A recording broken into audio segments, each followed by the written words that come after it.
Painted painless learning. વાંચેલું યાદ નથી રહેતું, રિવિઝન કેમ કરવું, એક્ઝામમાં યાદ નથી આવતું, પાકું કરીએ પણ કંટાળો આવે, કેટલુંક પાકું કરીએ. આ જેટલા પણ બધા પ્રશ્નો છે એનું આજે નિરાકરણ, એનું આજે સોલ્યુશન આપણે જોવાના છીએ. ટોટલ સોલ્યુશન માટેનો વિડીયો છે, કેમ કે વર્ષ શરૂ થયું ત્યારે તમે નક્કી કર્યું હતું કે આ વખતે છે બોર્ડ એક્ઝામમાં આટલા પર્સન્ટેજ લાવવા. પણ હવે એ સમય આવી ગયો છે કે જ્યારે એક્ઝામ ખૂબ નજીક છે અને ભી પડે છે. ડોન્ટ વરી, આજનો વિડીયો એ તમારા માટે ટોટલ સોલ્યુશન છે. તમારે વિચારવાનું છે, બ્રેન સ્ટોમિંગ કરવાનું છે કે આફ્ટર વોચિંગ ધીસ વિડીયો, આ વિડીયો જોયા પછી, by using the points which we are going to discuss now, આપણે જેટલા પોઈન્ટ્સનું ડિસ્કશન કરવાના છીએ એનો યુઝ કરીને you are able to get good marks, good result in this exam which is near to come. પાક્કી વાત છે. પણ એના માટે તમારે ફૂલ ફોકસ રાખવું પડશે અને દરેક પોઈન્ટ છે એને વ્યવસ્થિત રીતના સમજવા પડશે. સો સૌથી પહેલો મુદ્દો છે તમારા માટે, મગજમાં ફિટ કરી દો કે વી have to do hard work. કોઈ પણ ફિલ્ડ છે, દાણા પીઠમાં કામ કરતો મજૂરથી લઈને દેશની સેવા માટે, રાષ્ટ્રના અથવા દુનિયાના વિકાસ માટે જે મગજ વાપરે છે એ બિઝનેસમેનથી લઈને સાયન્ટિસ્ટથી લઈને કોઈ પણ વ્યક્તિ, દરેક વ્યક્તિ પોતપોતાના ક્ષેત્રમાં હાર્ડવર્ક કરે છે. તમે એ રસ્તા ઉપર છો કે મોટા થઈને કંઈક બનવાના છો. કોઈ ડૉક્ટર બનશે, કોઈ એન્જિનિયર બનશે, કોઈ સીએ બનશે, કોઈ બિઝનેસ કરશે, કોઈ શાકભાજી પણ વેચશે. વાસ્તવિકતા છે, બધા છે એ સારું પરફોર્મ નહીં કરી શકે. જે અત્યારના સારું પરફોર્મ કરશે, જે અત્યારના હાર્ડવર્ક કરશે, જે ડરશે નહીં, જે મૂંઝાશે નહીં, જે હાર્ડવર્ક કરવાથી પગ પાછળ નહીં કરે, એ આગળ જઈને રિલેક્સ વાળી જિંદગી જીવી શકશે. બાકી અત્યારે જો મસ્ત આરામ કરી લીધો, એક્ઝામ દર વર્ષે આવે છે, આ વખતે આવી છે, હે ને શાંતિથી જેમ વાંચે છે, જેમ હાલે છે એમ ગાડા હલાવીએ. એક્ઝામ આવશે, દર વર્ષે આવે છે, એક્ઝામ આપશું જેમ દર વર્ષે આપીએ છીએ. સો બિલીવ મી દોસ્ત, આ વખતનું વર્ષ એ બોર્ડનું વર્ષ છે અને બોર્ડના વર્ષની અગત્યતા, એનું ઇમ્પોર્ટન્સ છે એ તમને ઓલરેડી ખ્યાલ છે. તમારા ક્યાંય ને કાંઈ ટીચર્સ, તમારા પેરેન્ટ્સ, ક્યાંક ને ક્યાંક તમે આ બધી વાત સાંભળેલી હશે કે 10મું છે, 12મું છે, બોર્ડ એક્ઝામ છે, આ વર્ષે ધ્યાન આપી દે, આગળ કોલેજમાં, આગળ 11માં, આગળ 12માં છે સરળતા રહેશે. વાત સાચી છે, માની લ્યો. નહીતર માનશો ક્યારે ખબર છે? ઓછા માર્ક્સ આવશે, ઓછું રિઝલ્ટ આવશે અને ત્યારે અફસોસ થશે. તો હજુ સમય છે, આંખ ખોલી નખાય, વાસ્તવિકતાને સ્વીકારી લેવાય. દિવસો જ્યારે ઓછા હોય ત્યારે તનતોડ મહેનત કરી લેવાય. So we have to do hard work. આપણે સખત મહેનત કરવી પડશે. અને કહીને કે સખત મહેનતનો બીજો કોઈ વિકલ્પ નથી હોતો, એ વાત પણ સાચી છે. જેટલા પણ સુવિચારો, જ્યાં કાંઈ પણ વાંચો છો ને, એને માત્ર વાંચો નહીં, એને સમજો એ શું કહેવા માગે છે. કોઈ વિકટ પરિસ્થિતિ જ્યારે આગ ખોલતો હશે, જ્યારે દલદલની અંદર પગ ફસાતો હશે ને, ત્યારે એક સુવિચારનું નિર્માણ થયું હોય. તો સુવિચારને માત્ર વાંચવો નહીં, એને સમજવો. કેમ કે કેટલી પીડામાંથી, કેટલી બધી કષ્ટીમાંથી ને સુવિચારનું નિર્માણ થયેલું હોય. અને એ દિવાલને આપણે પહેલેથી જોઈ લેવાય, મતલબ સુવિચારને પહેલેથી એક્સેપ્ટ કરી લેવાય, સમજી લેવાય. નહીં કે દિવાલે જઈને ભટકાઈને ચેક કરાય કે દિવાલ છે કે એવો એમ છે. પહેલેથી સમજો ને. લોકો કહે છે કે હાર્ડવર્કથી સફળતા વ્યવસ્થિત મળી શકે છે. સો હાર્ડવર્ક કરવામાં શું જાય છે? મૂળ વાંચતી વખતે, સખત મહેનત કરતી વખતે તમને કંટાળો આવે, તમને ગમે નહીં, તમારું મન છે મોબાઈલમાં જાય, મૂવીમાં જાય, તમારા મિત્રો સાથે જાય, કંઈક નવું જમવામાં જાય. સો ત્યારે માત્ર કરવાનું છે કે મગજને ના પાડવાની છે. શું? ઘડીક ખમ, એક ટોપિક, એક ચેપ્ટર કમ્પ્લીટ કરી, આટલો સિલેબસ કમ્પ્લીટ કરી અને પછી બધી વસ્તુ કરજે. ના, બસ એટલા માટે પાડવાની છે. તો અમુક સમય માટે અમુક કામને પોસ્ટપોન કરી દો. બરાબર? સો હાર્ડવર્ક જરૂરી છે. મુદ્દો સમજો. સૌથી બીજો અગત્યનો મુદ્દો છે તમારા માટેનો, એ છે પેશન્સ. આટલું બધું હાર્ડવર્ક કરતા હોય ને એટલે ક્યારેક આપણને એમ પણ થાય કે ભાઈ એટલા બધા મહિનાથી મહેનત કરી છે, હજુ રિઝલ્ટ 6 મહિનાનું ખરાબ આવ્યું, 9 માસિકની એક્ઝામ આવશે એમાં બીક લાગે છે, ફાઇનલ એક્ઝામ છે તો એની અંદર કેમનું કરે છે. સો એટલું બધું અધીરા નહીં થવાનું. જે થઈ ગયું છે લેટ ઇટ ગો, જવા દો. જે આવવાનું છે, જે એક્ઝામ આવવાની છે, એના માટે ધીરજ રાખવાની છે અને એ જ ધીરજ સાથે મહેનત કરવાની છે. કેમ કે આટલી બધી મહેનત કરીને હવે ધીરજ ખોઈએ તો એ કયા મેળનું? શું આ ન્યાય છે? નહીં ને. શું ધીરજ રાખવાની છે? બી પેશન્ટ. બરાબર છે? ધીરજ વગર અઘરું થઈ જશે. ત્રીજો મુદ્દો તમારા માટે અગત્યનો છે સેક્રિફાઈસ. ભાઈ બલિદાન કે ત્યાગ આપણે નહીં આપીએ બે ઉદાહરણ એવા મને આપી દો, હાલો કમેન્ટમાં લખજો કે એણે બલિદાનને ત્યાગ નથી આપ્યું સાહેબ, એ રાજા જેવી જિંદગી એને મળી છે. જન્મજાતની વાત જ નથી, જેને જીવનથી શરૂઆતથી કંઈ નથી મળ્યું અને એણે રાજા જેવું કામ કર્યું છે, રાજા બન્યા છે. શું એણે બલિદાન કર્યા છે? અને જે જન્મજાત રાજા બી હોય ને એણે પણ ઘણા બધા બલિદાન કર્યા છે. સમજાય તમને? ભાવનગરના કૃષ્ણકુમારસિંહજી, તમે ક્યાંક ને ક્યાંક વાત એમની સાંભળેલી હશે. તો કૃષ્ણકુમારસિંહજી છે એણે સૌથી પહેલું રજવાડું છે એ આખું ભાવનગર છે એ દાનમાં આપી દીધું સરદાર પટેલને. ત્યારે છે અખંડ ભારતનું નિર્માણની શરૂઆત થઈ. શું આપવું પડશે? સેક્રિફાઈસ કરવું પડશે. સમજાય? તમે વાંચતા હશો ને ત્યારે તમારો જે મોબાઈલ છે એ તમને કહેશે કે ભાઈ આની અંદર મસ્ત મજાની ગેમ છે, તું રમને ઘડીક, આની અંદર મસ્ત મજાની રીલ્સ આવે, તું જોને ઘડીક. તમે જો આની વાત માની લીધી, આની વાત માની લીધી, સમજો અટાઈ ગયા. શુદ્ધ ભાષામાં કહું છું, અટાઈ ગયા. સમજાય છે? આને કહેવાનું છે મારે ભાઈ ઘડીક સાઈડમાં રહે, હમાર કો રીડ કરના હે. સમજાય છે? જો આને તમારા આને વશમાં કરી લીધું, આખા વશમાં થઈ જાશો. એવું કહેવાય કે આ જે શરીરના ઉપરનો હિસ્સો છે, અહીંયા ડોકથી ઉપરનો હિસ્સો અને ડોકથી નીચેનો હિસ્સો, ડોકથી નીચેનો હિસ્સો આખા દિવસમાં આખો દિવસ દોડધામ કરે ને તો એ હાંજ પડે વધીને 1000 રૂપિયા કમાઈ શકે, વધીને 5000 કમાઈ શકે. ચલો, પણ અહીંયાથી લઈને ઉપરનો હિસ્સો માત્ર જે 10% પોર્શન છે એ જો એનો પૂરી કાર્યક્ષમતાનો, પૂરી એફિશિયન્સીનો યુઝ કરે ને, અહીંયાથી ને લાખો રૂપિયા, કરોડો રૂપિયા નીકળે. સમજાય છે? આ લાખો રૂપિયા, કરોડો રૂપિયા એટલી બધું સામ્રાજ્ય હાંસલ કરવાની જે ક્ષમતા ધરાવે છે એને માત્ર અવડીયમથી વસ્તુ હેન્ડલ કરી લે, કંટ્રોલ કરી લે, તો એ કેટલી હદે યોગ્ય? આને કહેવાનું તું ઘડીક ખમ, મારે છે એક્ઝામ, મારે કરવાનું છે રીડ, પેશન્સ રાખવાનું, આને ના પાડવાની. અમુક વસ્તુ અવોઇડ કરતા શીખો, રિઝલ્ટ આપોઆપ આવશે. તમને બધાને પ્રોબ્લેમ ખબર છે કે સાહેબ યાદ રહેતું નથી, સાહેબ વાંચવામાં મન નથી લાગતું, અને તમને બધાને પાછું સોલ્યુશન પણ ખબર છે કે વાંચવામાં મન નથી લાગતું એનું રીઝન કોણ છે. સમજાય છે? ના પાડતા શીખો. ખ્યાલ હોવા છતાં જો આપણે આનો એટલો યુઝ કરશું, મજા આવે છે એટલે જોયા રાખશું રીલ્સ, જોયા રાખશું રીલ્સ, કઈ હદે યોગ્ય છે? હે ને? ના પાડતા શીખો, બિંદાસ, કંઈ નહીં થાય, કંઈ ફટાકડા નહીં ફૂટે, તમને કંઈ હાર્ટ એટેક નહીં આવે ને યુઝ નહીં કરો તો. સૌથી અગત્યની વાતોમાંથી એક વાત કન્સિસ્ટન્સી. શિવલિંગ હોય ને મહાદેવનું મંદિર, તો મહાદેવના મંદિરની અંદર મને નાનો હતો તો એ પ્રશ્ન થતો કે ટીપે ટીપે ટીપે કળશમાંથી છે એ શિવલિંગ ઉપર જલ અર્પણ થતું હોય. સવાલ થયો, મેં મમ્મીને પૂછ્યું કે મમ્મી એક હારો રાખી ડોલ આપણે નાખી દઈએ તો આખો દિવસ કાર્યક્રમ શરૂ રાખવો નહીં, હાલે નહીં? વાત તો યોગ્ય છે ને કે એક હારવાર આપણે આખું નાખી દઈએ ડોલ તો આખા દિવસનું થઈ રહ્યું. એ હું ટીપે ટીપે, મેં કીધું.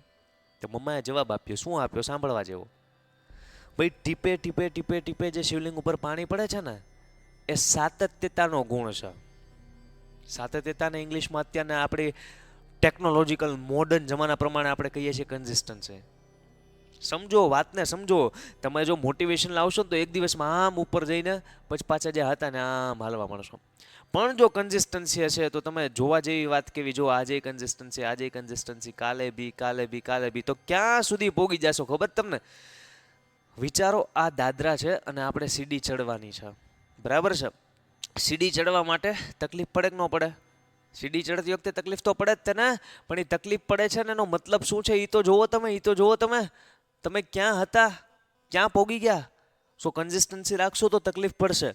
ડેઈલી થોડુંક થોડુંક થોડુંક વાંચશો, તકલીફ પડશે. સમજાય જ તમને? બાકી જો જે અત્યારે કરો છો એ જ આજીવન કરશો, મતલબ આજનો દિવસ કાલના દિવસ જેવો, આજનો દિવસ બી કાલના દિવસ જેવો, આજનો બી કાલના દિવસ જેવો, આજનો બી કાલના દિવસ જેવો, તો શરૂઆતમાં મહિના પહેલાં જ્યાં હતા ને, આફ્ટર અ મંથ તમે ત્યાં ને ત્યાં જશો. તમારે પોગવાનું છે અહીંયા, અહીંયાથી ને અહીંયા દરરોજ જે કરો છો એ કરીને નાન્યા રહેશો. કંઈક એક્સ્ટ્રા એફર્ટ લગાડશો, તકલીફ પડશે ને તકલીફ પડશે, સીધી વસ્તુ છે તો જ આગળ ચડશે ખરું ને, દાદરા તો જ ચડી શકાશે. વી હેવ ટુ મેન્ટેન કન્સિસ્ટન્સી. આપણે સાતત્યતા રાખવી પડશે. તમે નાના હતા ત્યારથી તમે ઘણા બધા ઉદાહરણ સાંભળેલા છે ને કે પથ્થર હોય એની ઉપર પાણીનું ટીપ ટીપ ટીપ ટીપ પડતું હોય, હે ને? એમાં હોલ પાડી દે. પહાડને તોડવાની ક્ષમતા રાખે છે નદી એક ધારી વર્ષોથી ત્યાંથી વહેતી હોય ને તો. બધા ઉદાહરણ, બધી વસ્તુ આપણને ખ્યાલ છે, એ છતાં મેન્ટેન થતું નથી. એનું રીઝન, આને કંટ્રોલ કરી લીધું છે બીજા કોઈકે, બીજાની વાતોએ, બીજાના વિચારોએ. આ ભાઈબંધ હે, સમજાય છે? હું તો કહું છું આ ભાઈબંધ છે જ નહીં, આ દુશ્મન છે, હે ને? જો તમે આનો વ્યવસ્થિત યુઝ કરતા નથી તો, જો આ તમારો યુઝ કરી જાય છે તો પણ જો તમે આનો યુઝ મસ્ત મજાની રીતે ઓનલાઈન સેશન્સ અટેન્ડ કરવામાં, લેક્ચર, પીડીએફ શીખવા, સમજવા, નવું જાણવા, સંસ્કૃતિ માટે કરો છો, શું આ ભાઈબંધ છે? બાકી આમાં જો ફ્રી ફાયર રમો છો, રમાય ના નથી, સાવ ના નથી, પણ જો એ હદે રમો છો, શું આ દુશ્મન સિવાય વધારે ઓછું કંઈ નથી. સમજો એક્ઝામ બહુ નજીક છે ભાઈ, હે ને? પાંચમી અગત્યની વસ્તુ ડિસિપ્લિન. બહુ બધી જગ્યાએ બહુ બધા કહે ને ભાઈ કે ડિસિપ્લિન રાખો, ડિસિપ્લિન રાખો. સાહેબ કેટલીક ડિસિપ્લિન રાખવી? જીવન છે, જીવવું કે ન જીવવું, આવું થાય કે ન થાય? હા ને? સમજો છું, એકદમ વ્યવસ્થિત સમજુ છું. પણ જરાક દોસ્ત ઊભા રહી અને વિચાર કરો કે જો ડિસિપ્લિન નહીં રાખીએ, જો વ્યવસ્થિત ફોલો નહીં કરીએ આપણા ટાઈમ ટેબલને, વ્યવસ્થિત જે ટાર્ગેટ છે, જે સમય છે, એને અનુલક્ષીને આપણે ફોલો નહીં કરીએ, વિચાર કરજો આજનો દિવસ છે ને એ હમણાં પૂરો થઈ જશે, રાત પડી જશે ને, હે ને? સૂઈ જશો ને, હે ને? મોર્નિંગ થઈ ગઈ, વિચાર કરો દિવસ પૂરો. સેમ બીજો દિવસ પૂરો થાય, આજનો જેમ દિવસ જાય ને એમ જ કાલનો દિવસ જાય. એક વીક વયું જાય, મંથ વયો જાય, એક્ઝામ આવી ગઈ, પછી એક્ઝામની આખી રાત થઈ ભાઈ વાંચ છે, આ તો ભૂકા કાઢી નાખવા છે, મમ્મી પાસે સુખડી લઈને આપશે કે ભાઈ વાંચ આજે તો, કેમ કે આખા વર્ષમાં કંઈ ભેગું કર્યું નથી. સમજાય? સો ડિસિપ્લિન રાખશો તો એક હારોવાર છેલ્લે રેલો નહીં આવે, નહીતર પછી લાસ્ટ દિવસ તો છે જ તે પાસ થવા માટે. જો માત્ર પાસ થવાનો ટાર્ગેટ ન રાખો તો પાસ થવામાં ભી પડશે. ટાર્ગેટ રાખો 70%, 80%, 90%. લાસ્ટ તમારે જે કંઈ પણ ટકા આવ્યા છે ને એને કરતાં સેજ 10% એક્સ્ટ્રા એફર્ટ કરવાનો, એક્સ્ટ્રા ટાર્ગેટ લઈને મહેનત કરો, તે 5% વધુ આવશે. સમજાય તમને? સો ડિસિપ્લિન રાખવી પડશે, નહીંતર અઘરું થઈ જશે. બાકી લાસ્ટ દિવસ તો છે જ તે. તમારા બી ઘણા બધા ભાઈબંધો એવા છે કે જે પરીક્ષાની છેલ્લી રાતે વાંચે અને ભૂકા કાઢી નાખે. સમજાય છે? હોય, ઇટ્સ ઓકે, પણ ટાઈમ છે, હજુ ટાઈમ છે. હાવ એક્ઝામ આવતીકાલે નથી, હજુ ટાઈમ છે, હજી નથી લેવાય. સિલેબસ દરેક સબ્જેક્ટનું હાથમાં લેવાય, વ્યવસ્થિત એને ગોઠવાય, ટોપિક વાઇઝ દિવસો જોવાય અને એ પ્રમાણે મહેનત કરવાની ચાલુ કરી દેવાય. પણ આ બધી વસ્તુ કરતી વખતે ભી બહુ પડે. યાદ રાખજો, ભી પડે ને તકલીફ પડે ને એનો મતલબ સીડી ચડી રહ્યા છો. જો ભી પડતી નથી તો ન્યા રહેવાના છો, 60% રહેવાના છે. વાસ્તવિકતાને સ્વીકારો, 80% રહેવાના છે. ટાર્ગેટ છે ને 90નો, નહીં થાય, રિયાલિટીમાં આવી જાઓ. નેક્સ્ટ મુદ્દો ડિસિપ્લિન બાદનો તમારા માટે છે self confidence. Without self confidence how can anyone do anything? કોઈ પણ વ્યક્તિ કઈ પણ વસ્તુ કઈ રીતે કરી શકશે સેલ્ફ કોન્ફિડન્સ નહીં હોય તો? એ એક્ઝામ દેવા જાય ને તો એને ડાઉટ હોય, પેપર અઘરું હશે તો, એટલે એના સાહેબ કે પેપર હેલું જ હશે બટા, તું મૂંઝામાં. સાહેબ પેપર હેલું હશે ને મેં વાંચેલું, મને તો એ ભૂલાઈ ગયું તો. આ સેલ્ફ કોન્ફિડન્સ છે એનો અભાવ છે, લેક ઓફ સેલ્ફ કોન્ફિડન્સ કહેવાય. બરાબર છે? સેલ્ફ કોન્ફિડન્સ હોવો જોઈએ, આત્મવિશ્વાસ કે પેપર સહેલું નીકળે તોય ભૂકા કાઢવાના છે, મા બાપના આશીર્વાદ, ટીચરે કરેલી મહેનત અને તમારી કરેલી મહેનત ઉપર વિશ્વાસ હોવો જોઈએ. પેપર અઘરું નીકળે, હેલું નીકળે, મેં વાંચેલું છે, હું લખીશ, નહીં વાંચેલું હોય તોય લખીશ. સમજાય જ તમને? સો સેલ્ફ કોન્ફિડન્સ હોવો જોઈએ. 1% પણ શંકા ખુદની જાત ઉપર, પોતાની ઉપર આવી ના જોઈએ. સો સેલ્ફ કોન્ફિડન્સનું બહુ બધું મહત્વ છે. એટલે ભલા માણસ સવારમાં દરરોજ મમ્મી પપ્પાને પગે લાગી અને નિશાળે ટ્યુશને જતા હોય, ઘરની બહાર જાવ એટલે મમ્મી પપ્પાને પગે લાગીને જતા હોય તો આત્મવિશ્વાસની રેલા છલકાય. શું શા સેલ્ફ કોન્ફિડન્સ આવે કેમ નહીં? માતા પિતાએ એમના આટલા બધા વર્ષોમાં આટલો બધો સંઘર્ષ કરેલો છે, એ જોઈને આત્મવિશ્વાસ આવવો જોઈએ. કેમ કે નહીં આવે તો અઘરું થઈ જશે. એમણે બહુ બધા સપનાઓ આપણા માટે જોયેલા છે યાર. સમજો છો શું વાત ચાલે છે? મગજ ખુલવું જોઈએ તમારું, દરેક વાત ઉપર તમારે વિચાર કરવાનો છે. આ કોઈ મોટિવેશનલ વિડીયો નથી. This is the two way talk. આપણા બંને વચ્ચેની વાત છે. સમજાય છે? સો સેલ્ફ કોન્ફિડન્સ ધીરે ધીરે મસ્ત બિલ્ડ કરવાનો. વાંચો છો, ટેસ્ટ આપો. વાંચો છો, હાથે હાથે આંખ બંધ કરીને આખો ક્વેશ્ચન છે એને રિમાઇન્ડ કરો, મનમાં આન્સર બોલો. વાંચો છો, એક પેજ લ્યો, એક પેન લ્યો, પેજ ઉપર છે આખો ટોપિક મોઢે લખી નાખો, લાઇન બાય લાઇન નહીં, ટૂંકમાં લખી નાખો. સો એનાથી આત્મવિશ્વાસ મસ્ત મજાનો વધશે, હે ને? લાસ્ટ સૌથી અગત્યનો મુદ્દો, પોઝિટિવ એટીટ્યુડ. હું ના કરી શકું, મારથી ન થાય, આઈ કાન્ટ ડુ ઇટ ને આઈ કાન્ટ ડુ ધેટ, આને કહેવાય નેગેટિવ.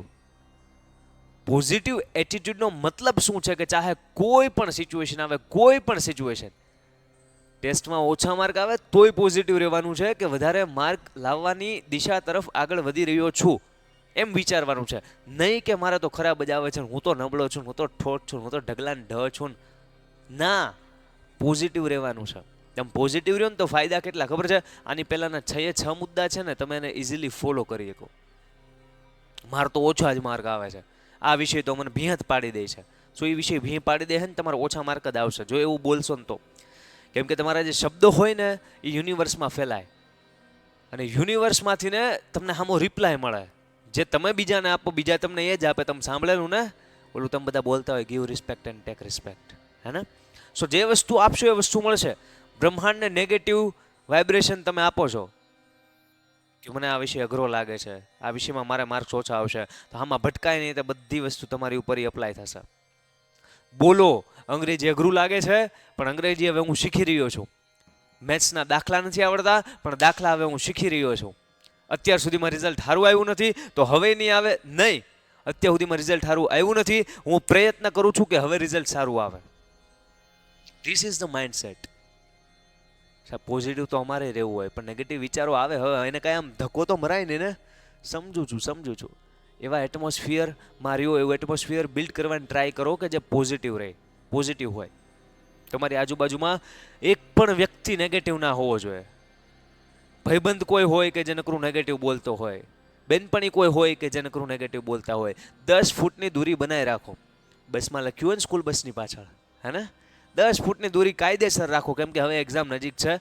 હવે જો એ બધી વસ્તુ સાચવા રહ્યા ને તો એ નેગેટિવિટી તમારી અંદર નાખતા જશે ને બહુ ખરાબ રિઝલ્ટનો સામનો કરવો પડશે, અને એ ઘરે નહીં ચાલે. સો પોઝિટિવ એટીટ્યૂડ રાખવો પડશે, અને રાખવો જોઈએ. સમજો છો તમે મારી વાત? હે, વિચારજો સહેજ. બને એટલું પોઝિટિવ રહેવાનું છે, અને ફેસ પર હંમેશા મસ્ત મજાની સ્માઇલ હોવી જોઈએ. ઇવન તમે રીડ કરો છો, સ્માઇલ કરો, વધુ યાદ રહેશે, મસ્ત યાદ રહેશે. તમે આમ વાંચતા હોય કોઈ પણ ટોપિક, સાહેબ, તો નહીં યાદ રહે, નહીં મજા આવે, પ્રેશર ફીલ કરશો. એકદમ રિલેક્સ થઈને ચીલ થઈને વાંચો. અંગ્રેજી વાંચો છો, ન આવડતું હોય, ચીલ થઈને વાંચો, મજા આવશે. મેથ્સના દાખલા ગણો, જવાબ નથી આવતો, ઓ તેરી કી ના, મસ્ત ચીલ થઈને તમે છે મેથ્સના સમ સોલ્વ કરો. સાયન્સ વાંચો છો, સોશિયલ સાયન્સ વાંચો, કંઈ પણ ગ્રામર કરો છો, કંઈ પણ કરો, ફેસ પર સ્માઇલ મસ્ત મજાની રહેવી જોઈએ. કૃષ્ણ ભગવાન છે મહાભારતના યુદ્ધમાં, જ્યારે યુદ્ધ માટે જાય છે, મહાભારતના યુદ્ધમાં નહીં પણ જે જરાસંઘ સાથેનું યુદ્ધ હોય એના માટે. સો જરાસંઘ છે એ દિવસે કદાચ કંઈક આમ બિઝી હશે, તો એણે એના સેનાપતિને મોકલે છે.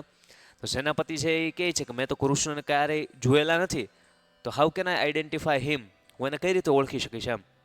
ત્યારે જરાસંઘ એને કહે છે કે આખા યુદ્ધના મેદાનમાં જ્યાં યુદ્ધની પરિસ્થિતિમાં પણ સ્માઇલ કરતા હશે, જેના મોઢા ઉપર એકદમ સૌથી સરસ, સૌથી બેસ્ટ, આટલા લાખો યુદ્ધમાંથી સૌથી બેસ્ટ સ્માઇલ હશે ને યુદ્ધની પરિસ્થિતિમાં પણ, એ કૃષ્ણ હશે. તું એને ઓળખી જાય, તું જાય કે. વિચાર કરવા જેવી વાત, સમજાય? કોઈ પણ સિચ્યુએશન હોય, એકદમ માઇન્ડ શાંત રાખવાનું, માઇન્ડસેટ સ્ટેબલ રાખવાનું, સમજાય છે? શરીર દોડવું જોઈએ, મન સ્થિર હોવું જોઈએ. અહીંયાથી નીચેનો ભાગ ભલે દોડતો, પણ આટલો ભાગ એકદમ સ્ટેબલ હોવો જોઈએ. મસ્ત મજાની મહેનત કરવાની છે. સાથે 7 મુદ્દા: positive attitude, self confidence, discipline, consistency, sacrifice, patience અને હાર્ડવર્ક. અને તમારે ધ્યાનમાં રાખવાના છે. આ વર્ષની બોર્ડની એક્ઝામ માટે તમને બધાને ઓલ ધ બેસ્ટ, કેમ કે આ વર્ષે તમે બધાય એકદમ સારામાં સારું એક્ઝામમાં પરફોર્મ કરવાના છો. મળીએ છીએ કોઈ નેક્સ્ટ વિડીયોમાં. તમને કોઈ પણ જીવનને લગતો પ્રશ્ન હોય, તમને કંઈ પણ એમ થતું હોય કે સાહેબ બોર્ડની એક્ઝામમાં આવું થાય છે, આનું મારે શું કરવું, મને આનું નિરાકરણ આપો, આનું સોલ્યુશન આપો, અમને આ જોઈએ છે, અમને પેલું જોઈએ છે, બિંદાસ કમેન્ટ સેક્શનમાં બતાવી શકો છો. મળીએ છીએ. જય હિન્દ, જય ભારત. Painted Painless Learning.